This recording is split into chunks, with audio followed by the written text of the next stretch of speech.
schön, dass ihr wieder eingeschaltet habt an diesem Sonntagmorgen. Ich hoffe, euch geht's gut, ihr habt es euch bequem gemacht und sind schon ganz gespannt darauf zu hören, was dann am Sonntagmorgen passiert ist nach dem Karfreitag. Wie ich euch ja erzählt habe, am Freitag ist Jesus am Kreuz gestorben und in ein Grab gelegt worden. Und schaut mal, da seht ihr nochmal, vor dem Grab war ein riesiger Stein und die Soldaten sind vorne dran gestanden. Und dann am Sonntagmorgen sind ein paar Frauen, die Freunde von Jesus, sind zum Grab gegangen. Weil sie haben Jesus mit ganz feinem Öl einbalsamieren, dass es fein schmeckt.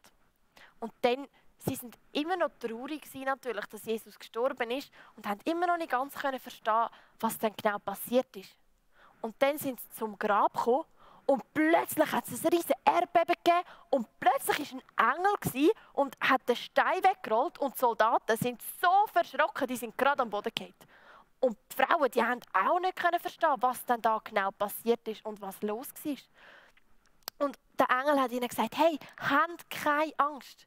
Jesus ist nicht da bei den Toten, er ist nicht mehr im Grab. Das Grab ist leer, Jesus ist auferstanden, Jesus lebt.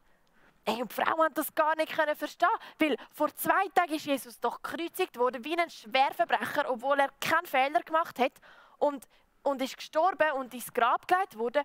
Und jetzt ist ein Engel da und sagt, Jesus lebt. Sie haben das gar nicht verstehen. Und dann hat der Engel noch gesagt, geht zu den Jüngern von Jesus, zu seinen Freunden und erzählt ihnen, dass Jesus lebt. Und die Frauen, die sind ganz verwirrt gewesen, aber sie haben gesehen, das Grab ist wirklich leer, Jesus ist nicht mehr da. Und dann sind sie schnell losgelaufen zu den Jüngern von Jesus, um ihnen das zu erzählen. Hey, ja, und dann auf dem Weg ist plötzlich jemand vor ihnen gestanden. Es war Jesus. Sie sind gerade vor den Knien von Jesus und sie haben es einfach immer noch nicht verstehen. Jetzt ist Jesus gestorben vor 2 Tagen und jetzt steht er plötzlich wieder vor ihnen. Hey, aber jetzt haben sie wirklich gewusst, Jesus lebt. Er ist wirklich auferstanden. Und Jesus hat ihnen nochmal gesagt, hey, ihr müsst keine Angst haben.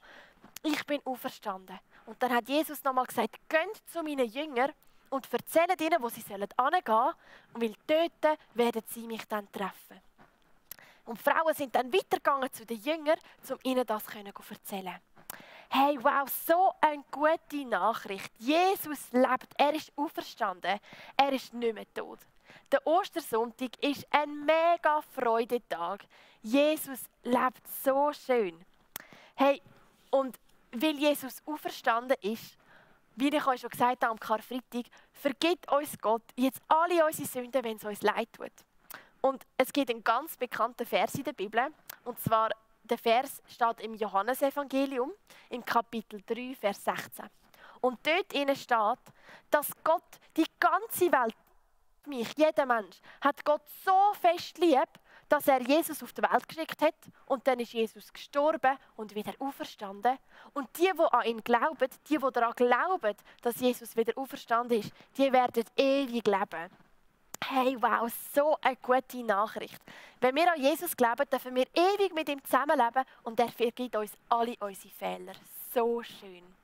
Hey, ich wünsche euch, dass ihr einen wunderschönen Ostersonntag haben könnt und euch so richtig freuen könnt ab dieser Freudebotschaft, dass Jesus lebt.